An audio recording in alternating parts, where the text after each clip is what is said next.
अरे लहरेला बेल के पतैया हो रामा, शिव के मंदिरवा। अरे लहरेला बेल के पतैया हो रामा, अमर गुरु के मंदिरवा। ओही रे मंदिरवा में राम जी आइले, राम जी आइले, लक्ष्मण जी आइले, संगवा में आइले सीता मैया हो रामा।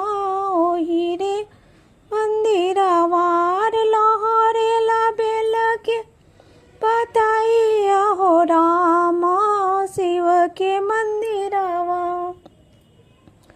ओही रे मंदिरवा में राधा जी आइली, राधा जी इली हो राधा जी आइली, संगवा में मुरली मनोहर हो रामा, बेल पतैया संगवा में अरे मनोहर हो रामा, शिव के मंदिरवा।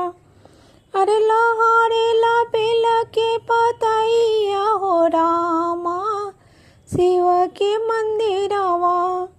ओही मंदिरवा में ब्रह्मा जी आइले, ब्रह्मा जी इले हो विष्णु जी आइले, संगवा में लक्ष्मी मैया हो रामा।